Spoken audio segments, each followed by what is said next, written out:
এক লোক হসপিটালের বিছানায় শুয়ে তার জীবনের শেষ প্রহর গুনছে।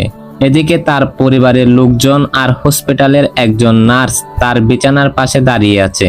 এমত অবস্থায় মৃত্যুশয্যায় শুয়ে থাকা ওই ব্যক্তি তার বড় ছেলেকে কাছে ডেকে বলল, বাবা, ঢাকা গুলশানের আলিশান 10টা বাড়ি আমি তোমাকে দিয়ে দিলাম। এরপর তার একমাত্র মেয়েকে কাছে ডেকে বলল, মারে, বনানীর 5টা ডুপ্লেক্স বাড়ি আমি তোমাকে দিয়ে দিলাম। এরপর ছোট ছেলেকে বলল, বাবা, তুমি সবার চাইতে ছোট আর সবার চাইতে আমি তোমাকে বেশি ভালোবাসি, এজন্য বসুন্ধরা সিটি কমপ্লেক্সের এই 15টা দোকান আমি তোমার নামে করে দিলাম।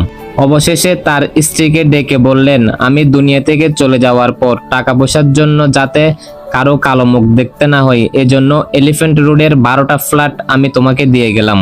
পাশে দাঁড়িয়ে থাকা নার্স লোকটির স্ত্রীকে বলল, আহারে, আপনি কতই না ভাগ্যবতী মহিলা, এত ধনী একজন স্বামী পেয়েছেন। মৃত্যুর আগে আপনাদের সবাইকে কত ধন সম্পদ দিয়ে যাচ্ছে। নার্সের কথা শুনে লোকটার স্ত্রী বলল, কিসব যাতা বলেন, কিসের ধনী, কিসের সম্পত্তি?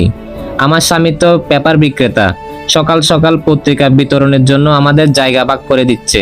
লোকটার স্ত্রীর কথা শুনে ওই নার্স আজও পর্যন্ত কোমায় আছে।